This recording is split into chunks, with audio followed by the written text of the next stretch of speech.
sabar untuk kita. Dan cara Tuhan sabar adalah Dia mengabaikan kehinaan, Dia tekun memikul salib. Dia tekun. Dia tidak pernah menyerah. Untuk siapa? Untuk saya. Puji Tuhan. Pada malam hari ini saya ingin mengajak kita untuk merenungkan kebenaran firman Tuhan dengan judul God never give up on you, atau Tuhan tidak pernah menyerah dengan kita. Jadi Tuhan kita tidak pernah menyerah dengan kita. God never give up on you. Tuhan tidak pernah menyerah dengan kita. Saudara-saudara, saya ingin segera kita akan membaca Alkitab di dalam kitab Ibrani pasal 12 ayat 1 sampai ayat yang keempat. Ibrani pasal 12 ayat 1 sampai ayatnya yang keempat. Dimanapun Bapak Ibu Saudara sekalian berada, mari kita berdiri untuk menghormati pembacaan firman Tuhan. Demikianlah firman Tuhan. Karena kita mempunyai banyak saksi, bagaikan awan yang mengelilingi kita, marilah kita menanggalkan semua beban dan dosa yang begitu merintangi kita, dan berlomba dengan tekun dalam perlombaan yang diwajibkan bagi kita. Marilah kita melakukannya dengan mata yang tertuju kepada Yesus, yang memimpin kita dalam iman, dan yang membawa iman kita itu kepada kesempurnaan, yang dengan mengabaikan kehinaan, tekun memikul salib, ganti sukacita yang disediakan bagi Dia yang sekarang duduk di sebelah kanan tahta Allah. Ingatlah selalu akan Dia yang tekun menanggung bantahan yang sehebat itu terhadap dirinya dari pihak orang-orang berdosa, supaya jangan kamu menjadi lemah dan putus asa dalam pergumulan kamu melawan dosa. Kamu belum sampai mencucurkan darah. Puji Tuhan, disilahkan duduk. Bapak Ibu Saudara sekalian yang diberkati Tuhan, sekali lagi tema firman Tuhan pada malam hari ini, God never give up on you. Tuhan tidak pernah menyerah dengan kita, dengan Bapak Ibu Saudara sekalian. Tuhan tidak pernah menyerah. Saudara-saudara, beberapa waktu ini rame dunia maya, media sosial dengan tagar Indonesia terserah. Jadi ini lagi rame di dunia maya, di media sosial. Ada tenaga medis yang dengan satu kertas dan menuliskan Indonesia terserah. Kemudian ada kata di bawahnya atau kalimat di bawahnya, suka-suka kalian saja. Nah, saudara-saudara, ini adalah satu bentuk protes ternyata, atau satu kekecewaan dari tenaga medis, para medis atau petugas kesehatan menghadapi longgarnya penerapan PSBB. Nah, jadi Indonesia kan tidak menerapkan lockdown, tetapi menerapkan pembatasan sosial berskala besar atau PSBB. Jadi PSBB itu ada aturannya. Kalau orang misalnya mengendarai mobil, tempat duduknya diatur. Kemudian kalau orang misalnya pergi ke pasar, bagaimana caranya, itu semua diatur. Tetapi beberapa waktu itu ketika diterapkan PSBB, rupanya saudara-saudara, apa yang terjadi justru di luar harapan. Karena kalau saudara lihat di gambar yang saya tampilkan, saya rasa ini bukan gambar asing, sebab ternyata penerapan PSBB itu tidak dibarengi dengan sikap masyarakat yang istilahnya yang menerapkan social distancing atau physical distancing, jarak sosial atau jarak fisik. Nah, saudara-saudara, di gambar atas itu katanya itu terjadi di bandara. Jadi orang ternyata antri sampai berdesak-desakan karena untuk bisa naik pesawat harus membawa surat keterangan sehat, dan rupanya surat keterangan sehat itu membuat terjadi antrian panjang.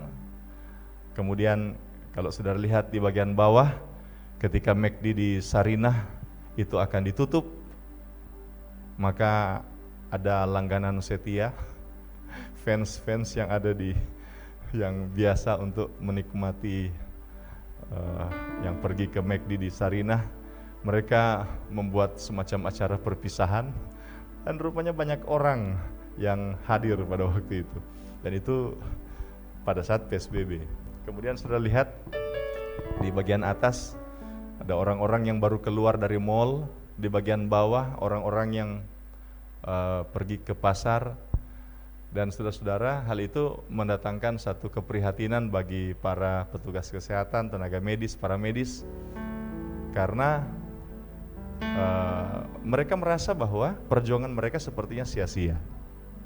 Saya saudara-saudara membaca satu artikel bahwa ternyata ya wajar tenaga medis merasa susah dengan hal ini, karena saudara-saudara, menurut statistika atau penelitian, ternyata jumlah tenaga medis yang terpapar dengan COVID-19 ini berkisar antara 6 sampai 20%. Jadi 6 sampai 20% tenaga medis yang terpapar. Jadi kalau misalnya sekarang Indonesia 6% itu di Malaysia, sementara 20% itu di Amerika Serikat.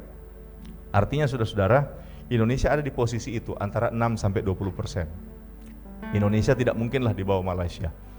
Jadi bisa ada kemungkinan Indonesia di posisi 7 sampai 10%. Artinya kalau secara kasar, apabila di Indonesia ada 20.000 orang yang terinfeksi COVID-19, 20.000, maka berarti 10% dari 20.000 atau 1/10 dari 20.000, bisa ada kemungkinan 2.000 orang tenaga medis terpapar dengan COVID-19. Dan saudara-saudara, dalam perhitungan lebih lanjut dikatakan bahwa kurang lebih 6 sampai 7 orang yang meninggal akibat COVID-19 itu adalah tenaga medis. Jadi dari 100, 6 sampai 7 orang tenaga medis. Apakah itu dokter, apakah itu petugas kesehatan lainnya. Jadi saudara-saudara, tentunya ini memang wajar menimbulkan keprihatinan di antara para tenaga medis. Saya rasa banyak yang bisa melihat bagaimana di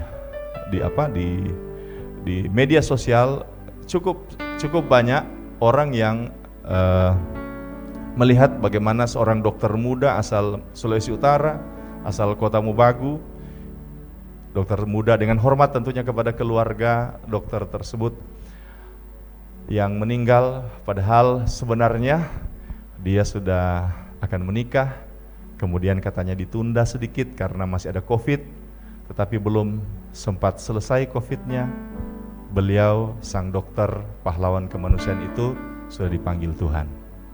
Nah saudara-saudara, situasi inilah yang membuat sehingga muncul Indonesia terserah, suka-suka kalian saja. Memang saudara-saudara, di sisi lain kalau kita mempertimbangkan tentang pembatasan sosial berskala besar dari pihak komunitas yang lain, misalnya komunitas pedagang, dari pihak komunitas tertentu, mereka juga tidak mudah ya saudara-saudara untuk tidak melakukan aktivitas. Sebab kalau tidak melakukan aktivitas, misalnya pedagang di pasar, ya bisa tidak memiliki penghasilan, tidak memiliki pemasukan.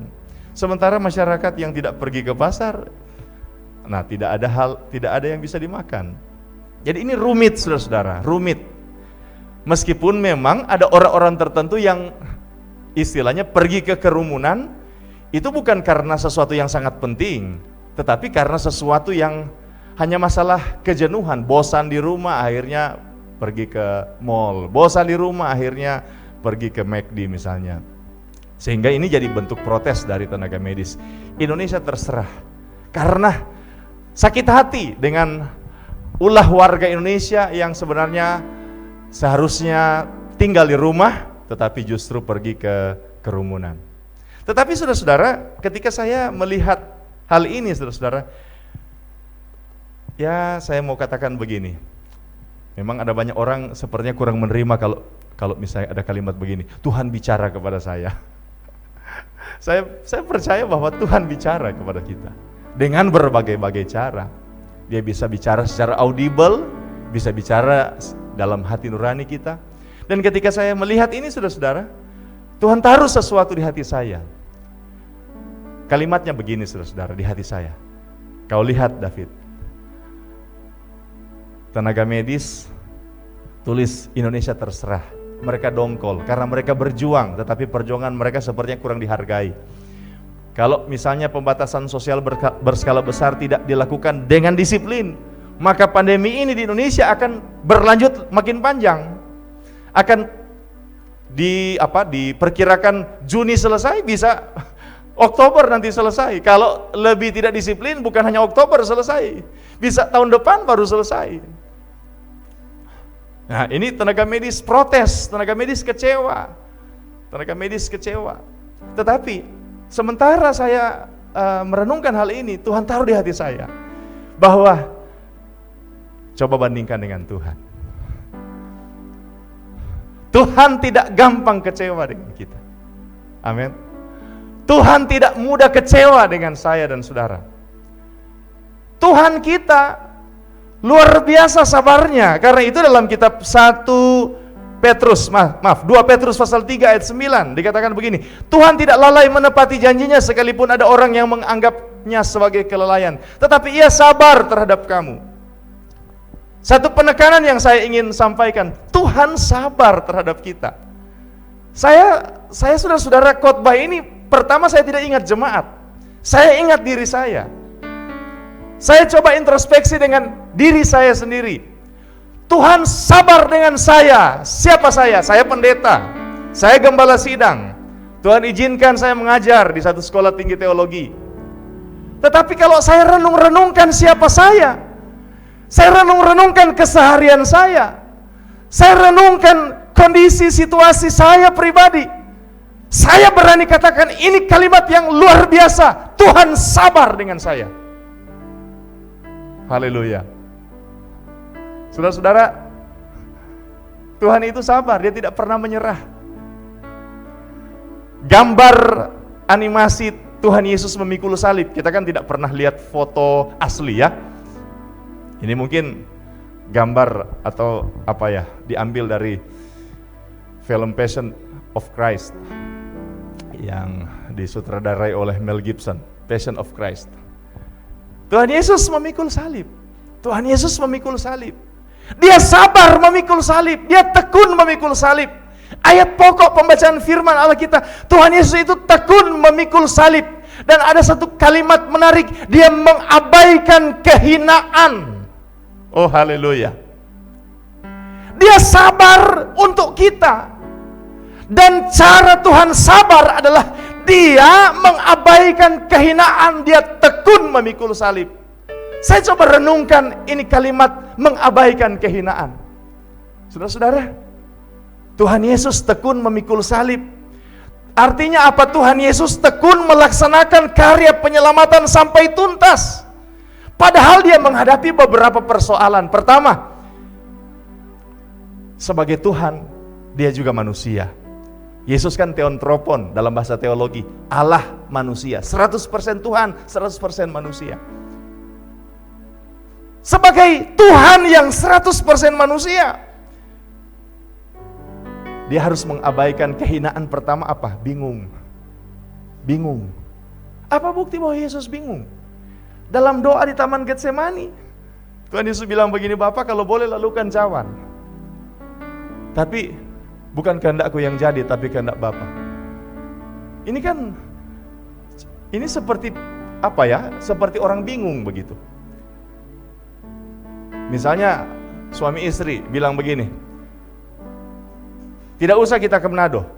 Misalnya mau ke Manado, karena Manado sekarang udah zona merah, tidak usah kita ke Manado. Tapi misalnya saya mana-mana sama mama, istri saya. mana-mana, terserah. Di satu sisi saya katakan tidak usah, tapi di sisi lain terserah. Kenapa? Saya bingung membuat keputusan. Tuhan Yesus di Taman Getsemani dia katakan, Bapa kalau boleh lalukan cawan, tetapi bukan kehendakku yang jadi, tapi kehendak Bapa yang jadi. Ini kan ekspresi kebingungan. Bukan karena Tuhan Yesus apa, tetapi karena tekanan, karena pergumulan yang luar biasa. Sebagai Allah yang 100% manusia, wajar dia bingung. Di atas salib, Tuhan Yesus, Tuhan dan juga manusia itu berkata, Bapa, mengapa engkau tinggalkan aku? Saudara-saudara, apakah Bapa tinggalkan Yesus, tinggalkan anak Allah? Tidak. Tetapi dalam kondisi kemanusiaannya yang 100%, dia mengungkapkan rasa kebingungannya itu kepada Bapa. Saudara-saudara, tetapi dia mengabaikan rasa bingung itu dan dia tetap tekun memikul salib. Katakan amin. Dia mengabaikan kehinaan. Kehinaan yang lain itu masalah kegagalan. Saudara-saudara, Yesus tetap setia melaksanakan karya penyelamatannya sampai tuntas, sampai selesai. Meskipun saudara-saudara, dalam perjalanan Yesus sebagai juru selamat, ya ada kegagalan yang harus dialami. Seorang murid namanya Yudas Iskariot, murid satu-satunya yang berasal dari daerah Yehuda. Kenapa disebut Yudas Iskariot? Karena Yudas dari daerah Kariot. Kariot itu adalah daerah di daerah Yehuda. Jadi dari 12 murid Yesus, hanya satu yang memang betul-betul dapat dikatakan Israel asli. Berasal dari daerah Israel asli, hanya Yudas Iskariot. Karena itu saudara-saudara, nama Yudas Iskariot itu sebenarnya nama waktu itu nama kebanggaan. Kalau sekarang kan saudara-saudara, orang jahat memang kamu Yudas Iskariot. Tapi kalau dulu ini nama kebanggaan. Saya Yudas dari kampung Kariot, dari kota Kariot. Oh, hanya saya yang asli orang Israel. Begitu kira-kira. Karena itu saudara jangan heran, Tuhan Yesus kasih kepercayaan apa? Pegang kas kepada Yudas.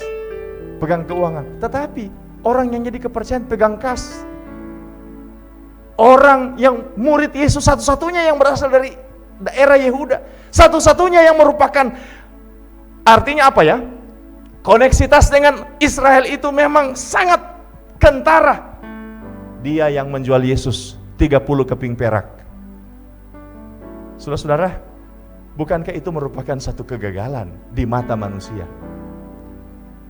Sementara murid yang lain yang dijuluki sebagai soko guru jemaat, murid yang dituakan, Simon Petrus, yang Tuhan Yesus pernah puji dan Tuhan Yesus katakan begini, "Hei Simon, bukan manusia yang memberikan pernyataan itu kepadamu, tetapi Bapakku di surga. Aku berkata kepadamu bahwa engkau adalah Petrus dan di atas batu karang ini aku akan dirikan jemaatku dan alam maut tidak akan menguasainya." Saudara-saudara, ada pujian kepada Petrus, tetapi si Petrus itu yang menyangkal Tuhan Yesus. Iya kan? Menyangkal Tuhan Yesus. Menyangkal cuman karena apa? Karena intimidasi dari seorang hamba perempuan. Petrus tidak diintimidasi dengan pedang atau dengan lembing. Petrus tidak diintimidasi untuk dibunuh. Hanya seorang hamba wanita di rumah Kayafas yang berkata, "Om." Kalau misalnya dia pakai bahasa Manado akan jadi begini, "Om, nganas satu kang Tuhan pemurid." "Bapak, engkau salah satu dari murid Yesus." Hanya dapat kalimat seperti itu, langsung kecut iman Petrus, langsung down. 3,5 tahun Yesus melatih, mendidik murid-murid. Hasilnya apa? Seorang yang paling diharapkan ketika menghadapi intimidasi dari seorang pelayan, imannya langsung gugur. Apa keberhasilan Yesus? Tetapi Yesus tetap tekun memikul salib. Amin. Amin. Kegagalan merupakan sebuah tamparan yang sangat keras dan memalukan bagi seorang pemimpin. Saudara pernah gagal? Saudara misalnya pengusaha gagal dalam usahamu? Saudara mungkin tidak terlalu pusing dengan uang, tetapi harga diri saudara di mata teman-teman saudara. Saudara seorang guru, anak didik saudara tidak berhasil, saudara tidak pusing dengan berapa banyak sumber daya yang saudara sudah keluarkan, tetapi ada masalah harga diri di sana. Ini guru tidak berbobot. Saya gembala, misalnya ada jemaat akhirnya gagal, tidak setia lagi kepada Tuhan. Oh, memalukan. Tetapi saudara-saudara, kita harus belajar dengan Tuhan Yesus. Tuhan Yesus tetap setia. Tuhan Yesus tetap tekun, katakan amin. Dia tetap tekun memikul salib. Dia tetap tekun untuk melaksanakan karya penyelamatannya sampai tuntas, sampai tuntas. Demi siapa? Untuk siapa? Untuk manusia. Katakan sama-sama, untuk saya. Dia tekun. Dia tidak pernah menyerah. Untuk siapa? Untuk saya.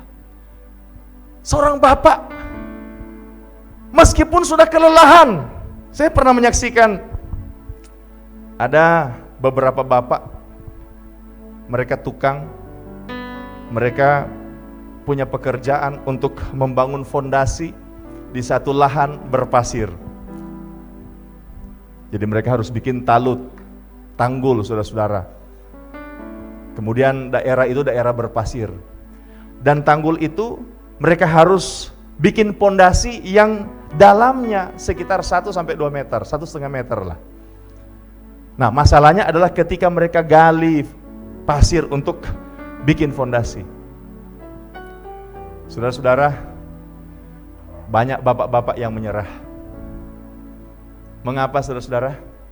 Karena setiap kali digali, ini pasir longsor, tertutup yang mereka gali. Tetapi saudara-saudara, saya tertarik dengan satu bapak yang tetap menggali, longsor terus gali. Saya lihat bapak itu badannya agak kurus. Kemudian satu waktu saya perhatikan, sementara bapak ini menggali, di siang hari yang panas, yang cukup terik, longsor. Ini bapak ini kemudian ekspresi wajah kelelahannya terlihat, keletihannya terlihat, tetapi dia terus menggali. Saya bincang-bincang dengan bapak itu sekilas saja, pakai bahasa Manado. Tapi ada kemungkinan ada yang dengar khotbah tidak tahu bahasa Manado, ya saya pakai bahasa Indonesia lah. Ini bapak bilang begini, kita mesti sabar. Memang begitu resiko cari uang untuk keluarga. Jadi saudara-saudara, ini bapak ini tetap tekun. Dia mau berusaha, tidak kenal menyerah. Kenapa? Ada istrinya di rumah yang menunggu dia. Ada anak-anaknya di rumah yang menunggu dia. Kalau dia tidak bekerja dengan baik, dia tidak bisa bawa pulang uang untuk membeli kebutuhan keluarga. Demi mereka dia berjuang keras. Demi mereka dia berusaha. Meskipun letih, meskipun capek, dia berusaha. Tetapi saya mau sampaikan begini kepada kita. Coba kita bandingkan dengan Tuhan kita, yang berusaha berjuang dengan keras demi kita. Siapa kita? Ketika saya renungkan kebenaran ini, saudara-saudara, Tuhan bawa beberapa kisah di Alkitab yang membuat saya bercermin untuk mengetahui siapa saya. Siapa saya? Siapa manusia? Sehingga Tuhan tidak pernah menyerah untuk saya. Kejadian 3 ayat 1-6. Ada gambarnya di sana, saudara-saudara. Saudara bisa baca di rumah lah, langsung lihat di gambar. Kejadian 3 ayat 1-6. Ada Adam, ada Hawa. Kemudian ada ular. Dibuat visualisasi ada makhluk jahat di pohon tersebut. Personifikasi dari iblis.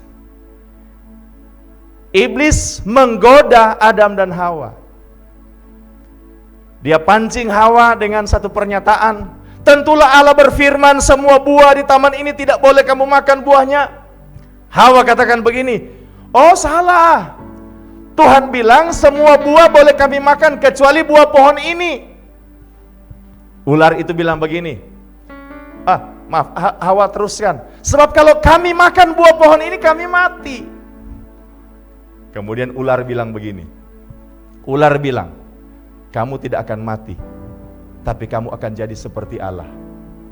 Bayangkan saudara-saudara, Hawa dengar mau jadi seperti Allah, tahu tentang yang baik dan yang jahat. Hawa ambil buah, dikasih ke Adam dan Hawa makan.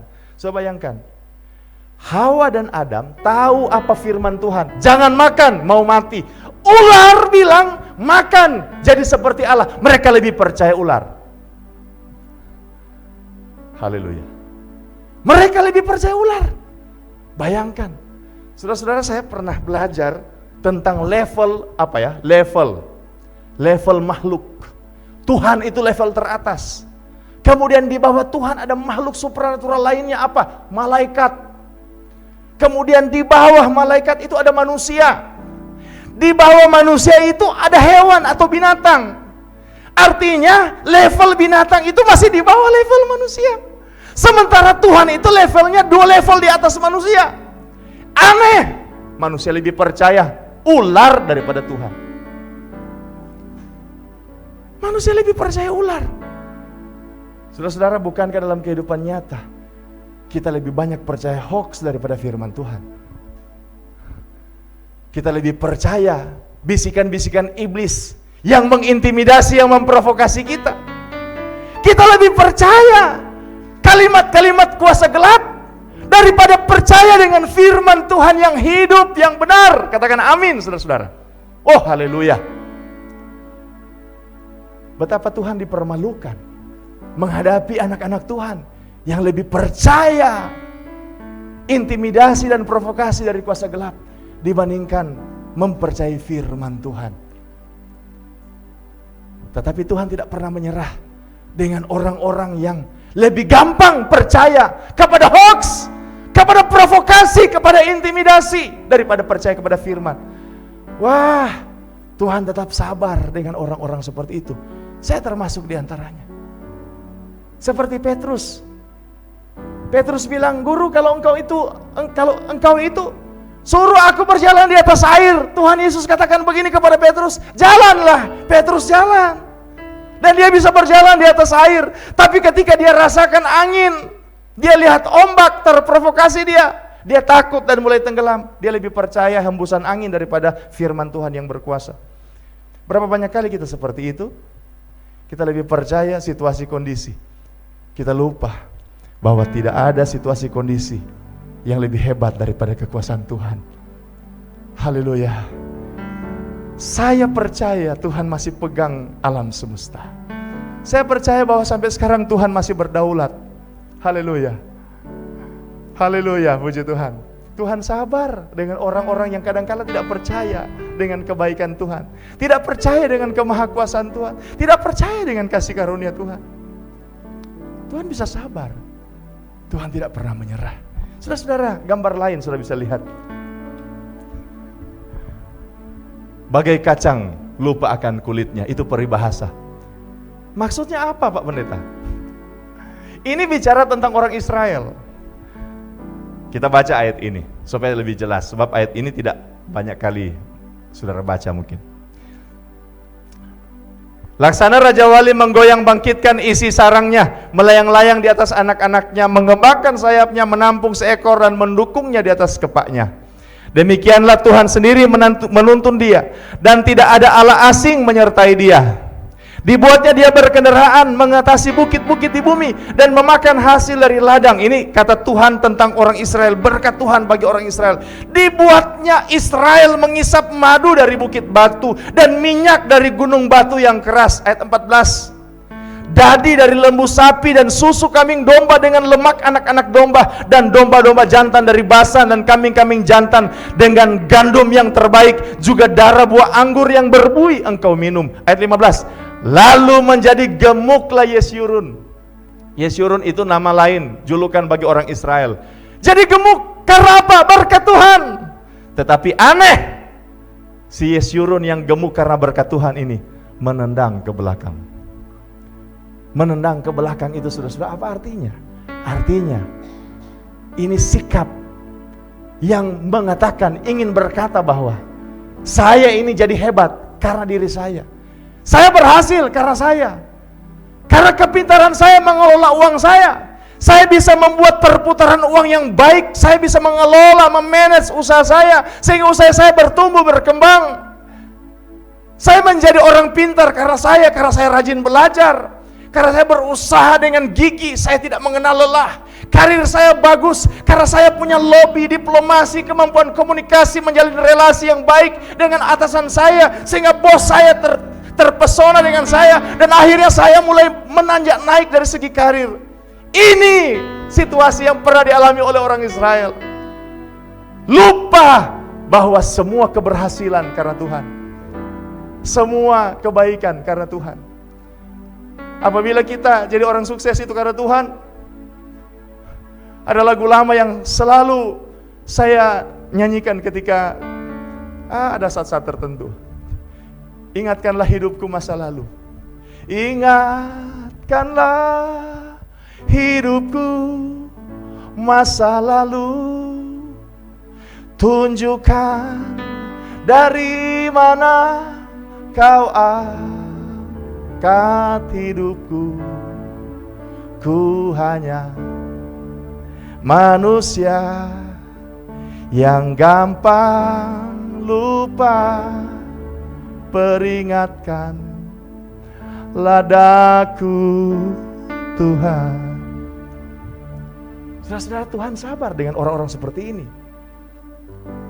Bukankah orang-orang seperti itu saya atau saudara? Mungkin kita tidak bicara ke orang bahwa usaha saya karena Tuhan.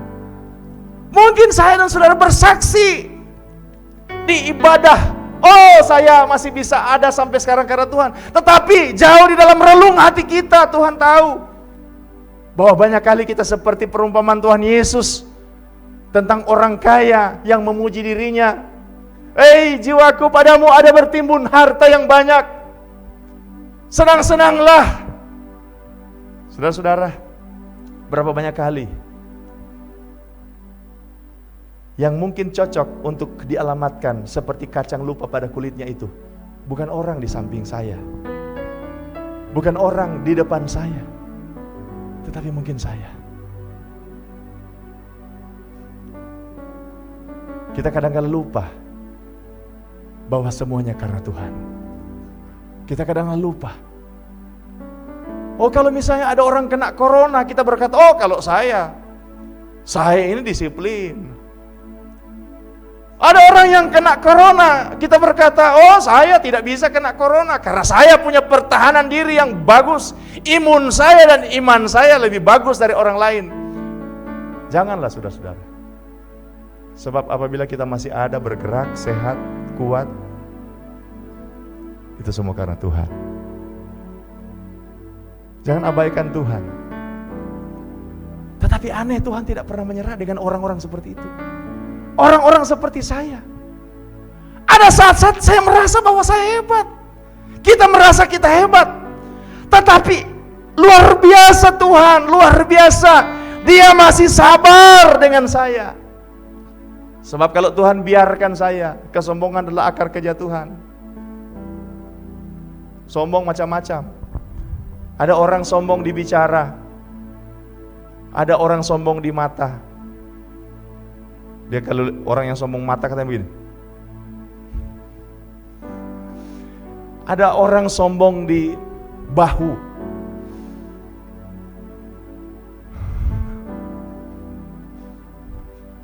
Alkitab katakan seperti ayam jago. Kalau jalan membusungkan dada. Meskipun kurus mungkin dia, tetapi dadanya membusuk. Ada orang sombong di fisik. Ada orang sombong di mulut. Ada orang sombong di pikiran. Lihat dia sombong. Puji Tuhan saya tidak. Saudara-saudara, kita perlu berserah pada Tuhan. Tapi Tuhan tidak pernah menyerah dengan orang sombong. Dia selalu membentuk kita. Dia selalu mengajar kita. Katakan amin, saudara-saudara. Tuhan tidak pernah menyerah dengan orang seperti ini. Yang pertama, orang yang lebih percaya dengan berita yang bukan dari Tuhan. Yang kedua, Tuhan bisa sabar dengan orang-orang yang sombong. Yang ketiga, Tuhan bisa sabar dengan orang yang degil. Bahasa Yunaninya kumabal. Kumabal itu adalah bentuk lampau dari kabal berlapis-lapis. Tapi Tuhan bisa sabar dengan orang kabal, orang degil, orang tegar tengkuk. Wah,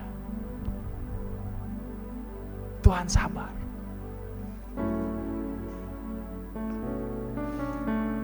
Saudara-saudara, saya mungkin salah satu orang kabal, degil. Tapi Tuhan sabar. Saudara-saudara, ini ekspresi dari seorang anak yang degil. Orang tuanya bicara, dia tutup telinganya. Bukankah kita seperti itu? Tangan kita tidak menutup telinga kita, tetapi dalam hati kita, kita sudah menekan tombol mute di remote emosi kita,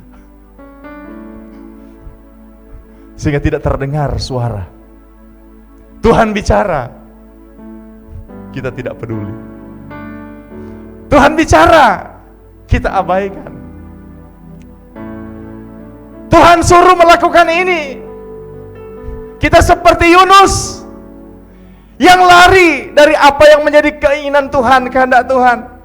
Tuhan suruh pergi ke sebelah sana, Yunus pergi ke sebelah sini. Dia cari kapal di Yafo, kapal yang akan pergi ke Tarsis. Dan setelah dia naik kapal, dia masuk ke dek paling bawah. Udah paling bawah, dia tidur lagi. Untuk apa? Untuk mengabaikan suara Tuhan, untuk mengabaikan kehendak Tuhan.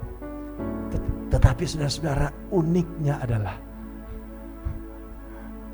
Tuhan tidak pernah menyerah dengan orang degil.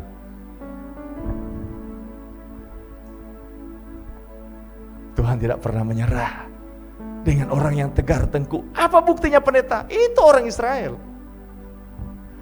Orang Israel kan contoh bangsa yang tegar tengkuk.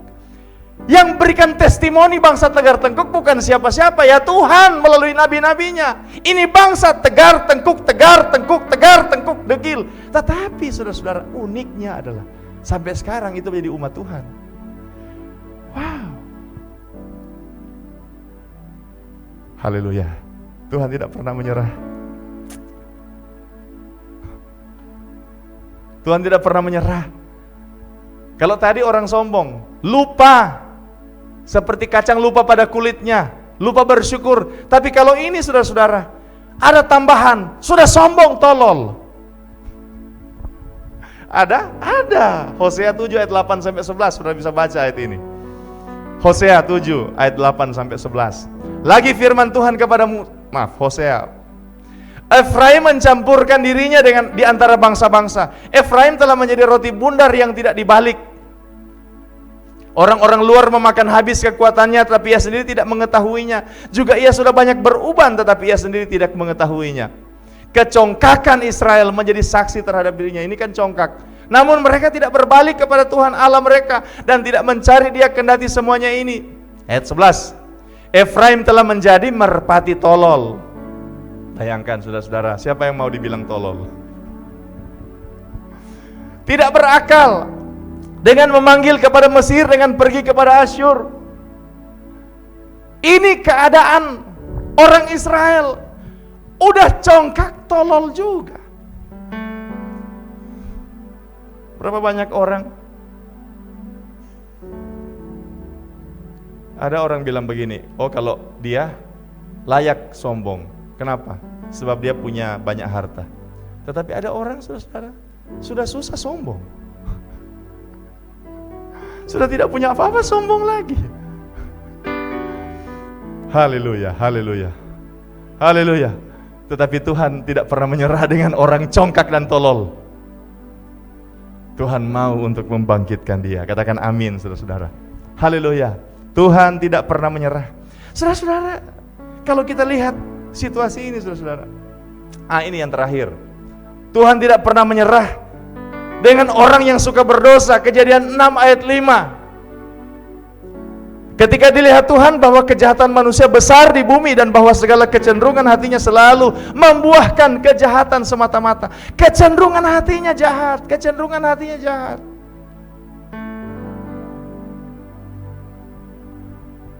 Kecenderungan hatinya jahat. Lihat orang sukses, iri. Lihat orang bahagia, benci. Matanya selalu memikirkan hal-hal yang negatif, hal-hal yang tidak baik. Tetapi Tuhan juga tidak pernah menyerah dengan orang seperti ini, saudara-saudara. Tuhan mengasihi anak-anak Tuhan, bahkan mengasihi orang-orang yang seperti itu. Saudara-saudara,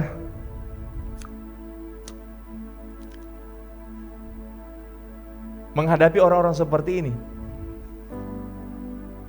apa yang Tuhan kerjakan? Ini unik ya saudara-saudara. Orang-orang yang tolol, orang-orang yang tidak tahu berterima kasih, orang-orang yang sombong, orang-orang yang kecenderungan hatinya melakukan dosa, Tuhan tidak pernah menyerah. Ada ayat yang menarik sekali dalam Mazmur 68 ayat 19. Mazmur 68 ayat 19. Terpujilah Tuhan, hari demi hari Ia menanggung bagi kita. Allah adalah keselamatan kita. Saudara-saudara, berapa banyak anak-anak Tuhan sudah tidak setia masih dipelihara Tuhan? Saya pernah membaca, ada satu hamba Tuhan dibilang begini. Satu waktu katanya di kampung mereka ibadah pakai toa, karena jemaat tidak memungkinkan pakai media sosial, live streaming, jadi pakai toa. Nah, sudah aturannya bahwa sesudah firman, sesudah ibadah selesai, pelayan-pelayan akan jalan dari rumah ke rumah untuk kumpulkan persembahan. Sudah, akhirnya pelayan-pelayan kumpulkan persembahan. Tibalah di satu rumah jemaat Tuhan. Waktu pelayan-pelayan Tuhan itu datang, itu rumah sunyi sepi. Rumah seperti tidak ada orang. Akhirnya setelah lama menunggu, lama memanggil-manggil, akhirnya keluar tuan rumah, baru bangun tidur. Jadi tidak beribadah. Ini penerapan social distancing menjadi sebuah kebahagiaan karena bisa menjadi alasan untuk tidak beribadah. Ada orang yang tidak beribadah. Ada orang yang tidak melayani karena sibuk. Dia marah. Ini aneh saudara. Seringkali suami istri bertengkar, Tuhan yang disalahkan. Berkelahi ini suami istri, bertengkar. Si pendeta tanya, "Brur, kenapa tidak masuk gereja?" Ini brur bilang begini, ini suami bilang begini, "Pasti dengan istri." Masalah suami istri, Tuhan yang disalahkan. Masalah antara atasan bawahan, Tuhan disalahkan. Tetapi puji Tuhan, untuk orang-orang yang seperti itu, yang seperti saya mungkin seperti itu saudara, untuk orang-orang seperti kita lah, Tuhan masih mau menanggung kita. Tuhan masih kasih nafas kehidupan. Amin saudara. Kita masih bisa makan, katakan amin. Kita masih bisa menjalani hidup, haleluya. Tuhan mau menanggung setiap hari. Bayangkan tanggung setiap hari. Manado meminta untuk PSBB. Pak Gubernur katakan, apakah siap? Siapa yang mau kasih makan? Tetapi Tuhan, orang-orang yang seperti saya sampaikan kondisi tadi, tetapi Tuhan masih mau menanggung kita setiap hari. Dia menanggung nafas kita, Dia menanggung makan minum kita. Tuhan Yesus baik, katakan amin saudara. Tuhan tidak pernah menyerah, Dia menanggung kita. Matius 6 ayat 9. Tuhan Yesus mengajar murid-muridnya, kalau berdoa katakan, Bapa kami yang di sorga. Bayangkan, Tuhan sudah punya pengalaman dengan orang-orang yang tegar tengkuk. Tuhan sudah punya pengalaman dengan orang seperti kacang lupa pada kulitnya. Tuhan sudah punya pengalaman dengan orang yang kecenderungan hatinya berdosa. Tuhan sudah punya pengalaman dengan orang-orang yang tolol. Tuhan sudah punya pengalaman dengan orang-orang yang mengabaikan firman-Nya dan lebih percaya pada hal-hal yang di luar kehendak Tuhan. Tetapi Tuhan tetap saja mengangkat anak. Tidak trauma Tuhan, saudara. Tidak trauma Tuhan dengan kita. Haleluya.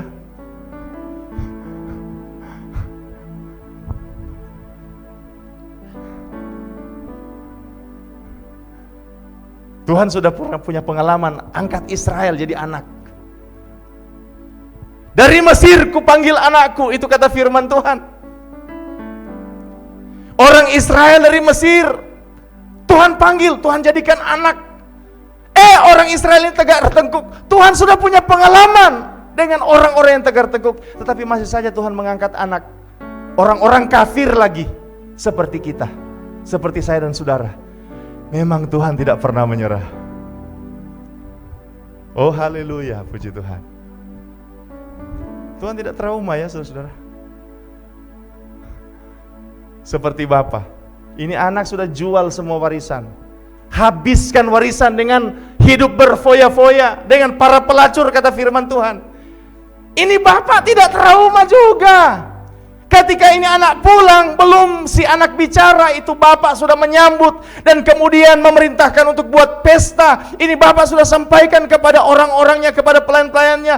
Ini sembelih lembu tambun, bikin pesta, kasih pakai jubah, kasih pakai sepatu, kasih pakai cincin. Tidak trauma-trauma ini bapak ini. Itu seperti Tuhan. Tuhan tahu ini orang ini tidak sampai 3 hari dia kembali lagi dengan dosa. Ini orang ini cuma minggu ini mungkin menangis-menangis di doa. Tuhan Yesus tolong hamba-Mu, hamba-Mu bertobat. Mulai sekarang hamba-Mu tinggalkan dosa, hamba-Mu bertobat. Tapi Tuhan tahu, tidak sampai 1 bulan ini orang ini paling kembali lagi. Tetapi ketika dia berulang kali seperti itu, dia kembali ke Tuhan. Tuhan seperti Bapa, oh iyo.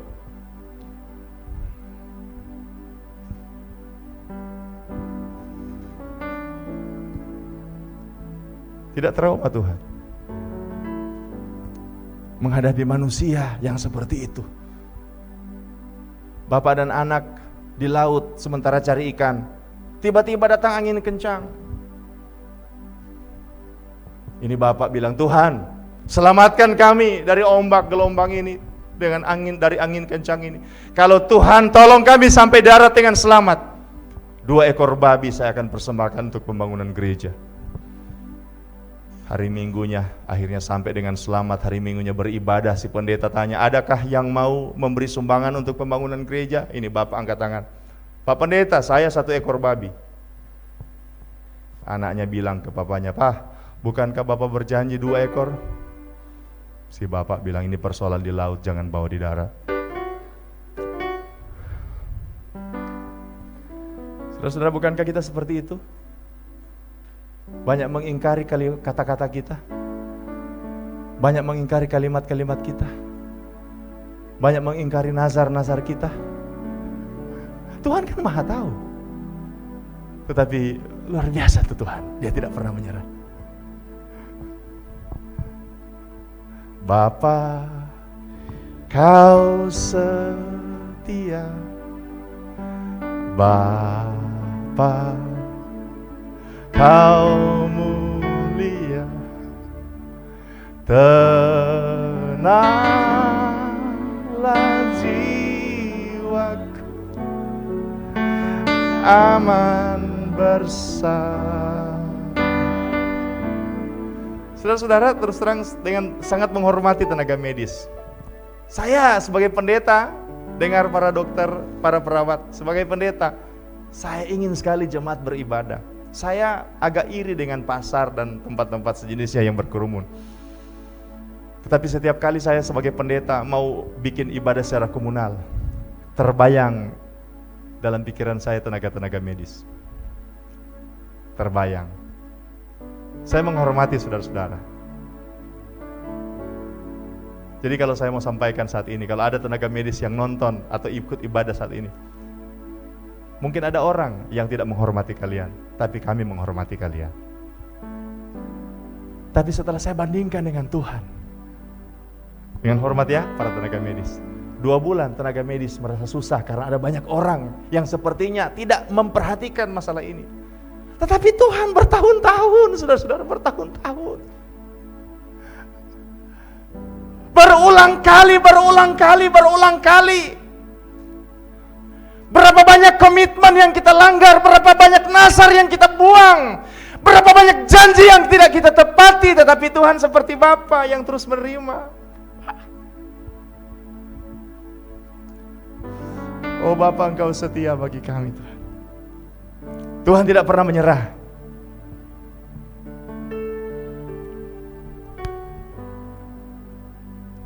Terakhir bukti Tuhan tidak pernah menyerah apa?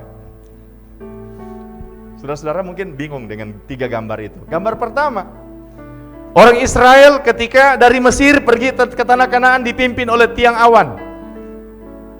Apa itu tiang awan? Malaikat Tuhan, gambaran dari Tuhan yang memimpin di depan orang Israel. Dan orang Israel ini seperti saya sudah uraikan tadi, tolol.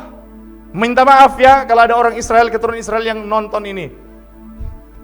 Alkitab ajar seperti itu.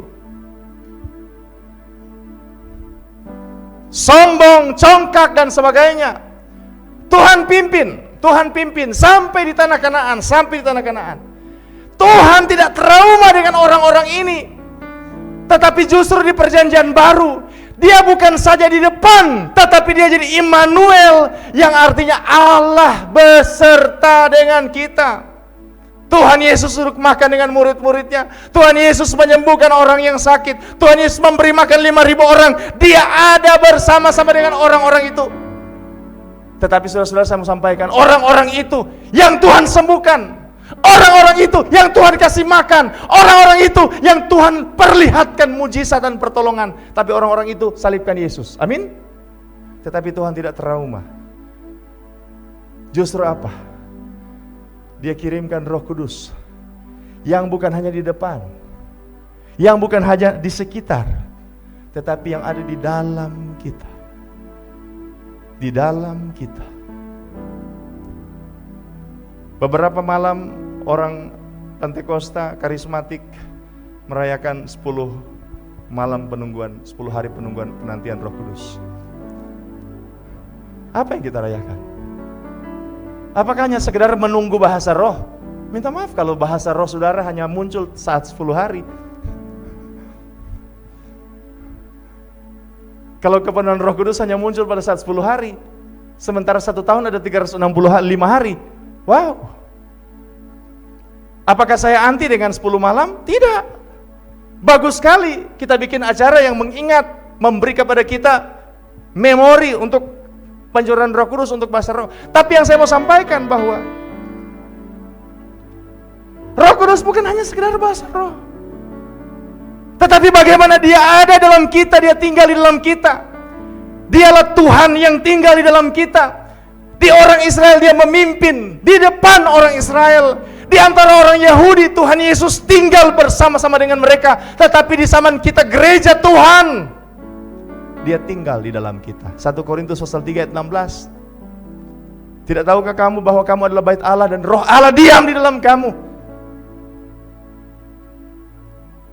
Tinggal di dalam siapa? Tinggal di dalam, minta maaf. Sedangkan orang Israel, pokok zaitun yang asli, Tuhan katakan tolol. Tuhan katakan sombong. Ada kemungkinan gereja pokok zaitun yang cuma dicangkokkan, pokok zaitun yang cuma ditambahkan, cuma ditempelkan, pokok zaitun liar. Kalau orang Israel yang asli bisa jadi umat yang tolol, apalagi pokok zaitun yang liar. Dan memang saudara-saudara, berapa banyak kita menjadi seperti itu. Tetapi Tuhan bersedia tinggal di dalam kita. Haleluya. Dia tidak pernah menyerah dengan kita. Bapa, Kau setia. Bapa, Kau mulia, tenanglah jiwaku, aman bersama. Di akhir apa yang saya mau sampaikan, kalau Tuhan tidak pernah menyerah dengan kita, maka itu menjadi teladan bagi kita. Jangan pernah menyerah. Jangan pernah menyerah menghadapi tantangan. Jangan pernah menyerah menghadapi pergumulan. Jangan pernah menyerah untuk bangkit dari kegagalan. Jangan pernah menyerah untuk terus berjalan maju dalam pengiringan kita kepada Tuhan. Untuk terus berjalan maju dalam pelayanan kita bagi Tuhan, untuk terus berusaha menjalankan tanggung jawab kita. Apakah engkau kepala rumah tangga, ibu rumah tangga, atau anak-anak sementara di sekolah, teladan Yesus menjadi inspirasi bagi kita. Saya tidak akan pernah menyerah. Mengapa? Tuhanku tidak pernah menyerah dengan saya. Ku tak akan menyerah pada apapun juga, sebelum ku coba semua yang ku bisa, tapi ku berserah kepada kehendak-Mu. Hatiku percaya Tuhan punya rencana. Bapak Ibu saudara sekalian, mungkin di rumah saudara beras tinggal sedikit, jangan menyerah. Engkau kehilangan pekerjaan, jangan menyerah. Ada Tuhan. Ada Tuhan. Ada Tuhan. Anak-anak muda, engkau merasa tidak ada masa depan lagi, jangan menyerah. Ada Tuhan. Tuhan tidak pernah menyerah dengan saya. Bahkan Tuhan memberi garansi yang luar biasa. Rohnya tinggal di dalam saya. Wow. Kenapa rohnya tinggal dalam saya? Bukan hanya dia menguatkan masalah-masalah rohani, tetapi dia ikut menanggung segala yang kita perlukan. Sebab setiap hari Tuhan menanggung bagi kita. Tuhan tahu susahmu, Tuhan tahu sulitmu, Tuhan tahu sedihmu, Tuhan tahu beratnya masalahmu. Tuhan tahu ketika engkau mulai melemah, ketika engkau mulai terkapar karena bingung dengan segala situasi. Tuhan tahu, rohnya tinggal di dalam kamu. Saya pernah dengar seorang penggubah lagu berkata, dia bahkan lebih dekat dari pakaian yang kamu pakai. Wow. Dia tinggal dalam kita. Gejolak-gejolak emosi kita sedikit saja dia tahu. Gejolak-gejolak ketakutan kita sedikit saja dia tahu. Mengapa? Kalau ada endoskopi yang bisa melihat sampai ke dalam, maka ada Tuhan, Roh Allah yang memang tinggal di dalam. Dia lebih tahu segala situasi kita. Jangan pernah menyerah. Jangan pernah menyerah. Apa pergumulan yang sementara saudara hadapi, jangan pernah menyerah. Ingat, ada Tuhan yang bersama kita. Mari muliakan Dia. Mari bersyukur. Mari selalu ingatkan pada diri kita sendiri untuk menghormati Tuhan. Jangan pernah sombong karena Dia mengasihi saya dan saudara. Jangan merasa diri hebat karena Dia setiap hari ada bersama-sama dengan kita. Oh haleluya. Haleluya. Haleluya. Karena Tuhan tidak pernah menyerah. Saya tutup dengan beberapa gambar. Karena Tuhan tidak menyerah dengan Paulus, maka ada seorang rasul yang luar biasa dipakai Tuhan, yang tadinya adalah seorang penganiaya jemaat. Tuhan tidak pernah menyerah dengan Petrus yang dipermalukan oleh seekor ayam jago. Tetapi orang yang pernah dipermalukan oleh seekor ayam jago, akhirnya pernah menjadi seorang hamba Tuhan yang berkhotbah 3.000 orang bertobat. Amin. Karena Tuhan tidak pernah menyerah. Seorang pengedar narkoba kelas kakap, Anwar Chen, gara-gara dia seorang pengedar narkoba kelas kakap, dia harus masuk di penjara Nusa Kambangan dan divonis hukuman mati, hukuman tembak mati. Tetapi karena Tuhan tidak pernah menyerah, ada seorang pengedar narkoba yang sangat jahat, tetapi boleh bertobat, terima Yesus, dan jadi berkat bagi banyak orang. Karena Tuhan tidak pernah menyerah, ada seorang militer tetapi jahat, preman, bernama John Newton. Orang yang tidak takut Tuhan, tapi karena ada Tuhan yang tidak pernah menyerah. Akhirnya John Newton bertobat, dan dia menggubah satu lagu yang sangat indah, yang sampai sekarang tetap bertahan. Amazing Grace. Amazing Grace, how sweet the sound. Mari kita berdiri Bapak Ibu Saudara sekalian. That saved a wretch like me.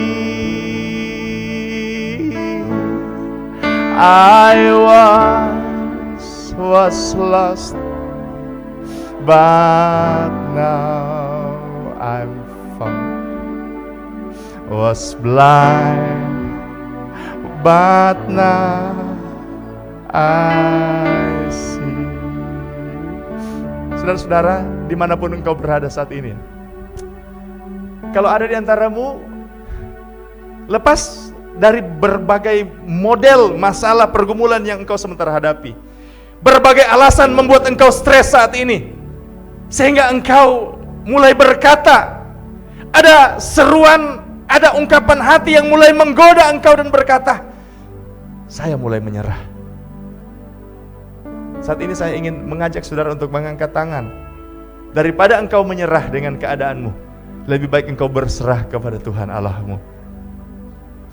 Daripada engkau angkat tangan bagi situasi tantangan yang sementara engkau hadapi, lebih baik engkau angkat tangan untuk meraih tangan Tuhan yang hidup, yang perkasa, yang luar biasa. Oh haleluya. Angkat tanganmu dan berkata, Tuhan, aku perlu Engkau Tuhan. Tuhan, aku perlu Engkau Tuhan. Haleluya, haleluya. Aku perlu Engkau Tuhan. Oh Tuhan, haleluya, puji Tuhan. Haleluya, puji Tuhan. Terima kasih Bapa. Bapa, Kau setia, Bapa, Kau mulia, tenanglah jiwaku, aman bersamamu. Amin, haleluya. Lebih dari harta, dimanapun engkau berada, biar urapan Tuhan menjangkau engkau segalanya.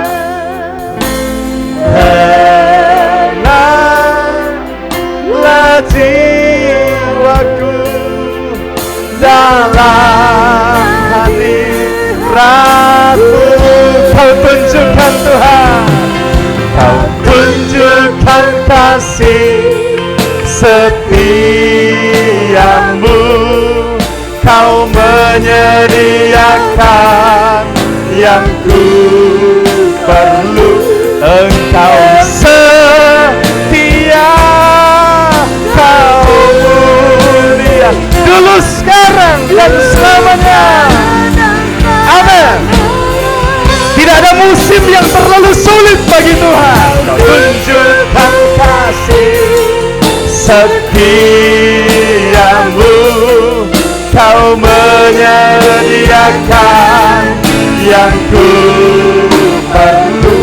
Engkau setia, Kau mulia, Bapa, Kau setia. Dari hatimu kau nyanyikan lagu ini. Kau tunjukkan kasih setiamu.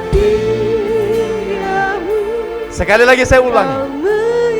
Tidak ada musim yang terlalu sulit bagi Tuhan untuk menyertai engkau. Tidak ada satu ombak yang terlalu besar bagi Tuhan untuk menolong engkau. Tidak ada satu lembah yang terlalu dalam apabila engkau berjalan bersama dengan Tuhan. Oh haleluya, haleluya. Kau tunjukkan kasih setiamu. Kau menyediakan tunjukkan yang ku perlu, sebab Engkau setia, Kau mulia. Amin. Bapa, Kau setia. Oh, haleluya, haleluya. Kau tunjukkan kasih setiamu, Kau menyediakan, oh Tuhan, haleluya. Engkau setia, Kau mulia, tulus sekarang dan selamanya. Kau tunjukkan kasih setiamu, Kau menyediakan yang ku perlu.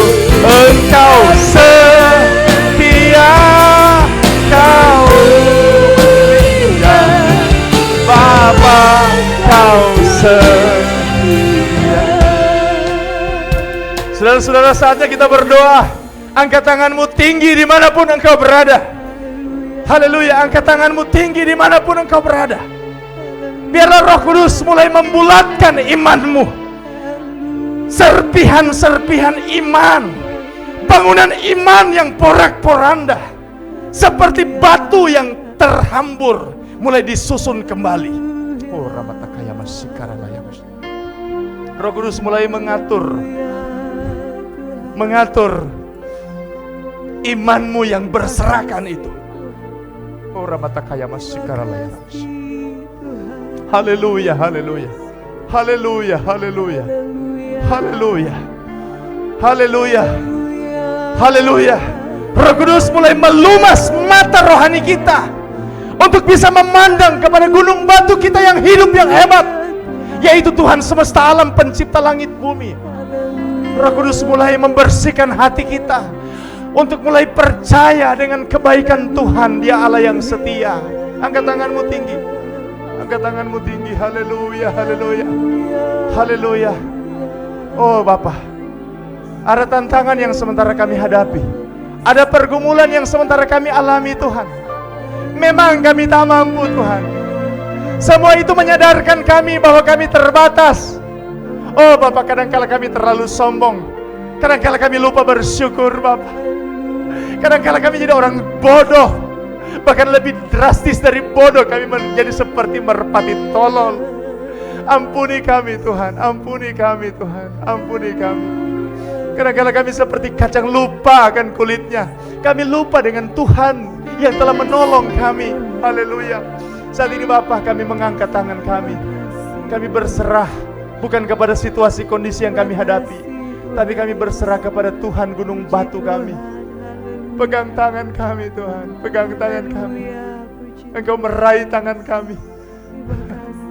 Tangan yang sudah tidak kuat lagi untuk menggenggam, tangan yang sudah tidak kuat lagi untuk memegang. Terlalu letih pergumulan yang sementara kami hadapi.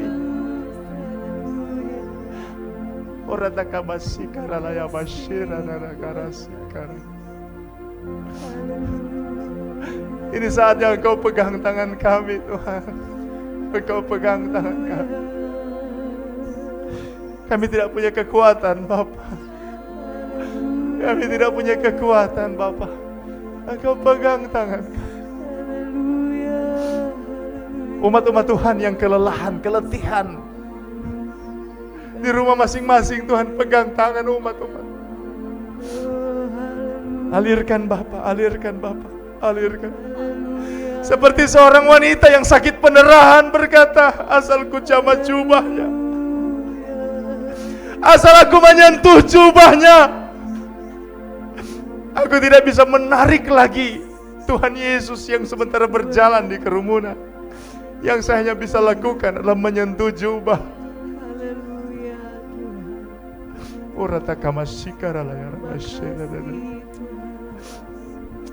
Ya Bapa, alirkanlah kuasa-Mu untuk setiap tangan-tangan yang terangkat. Alirkanlah kekuatan sorgawi bagi kami semua Bapa. Bangkitkan iman, bangkitkan semangat kami. Dan biarlah kami dapat melihat pertolongan kami yang ajaib. pertolongan kami yang berasal dari Tuhan. Sebab dari Tuhan datang pertolongan bagi umat. Haleluya, puji Tuhan. Terima kasih Bapa.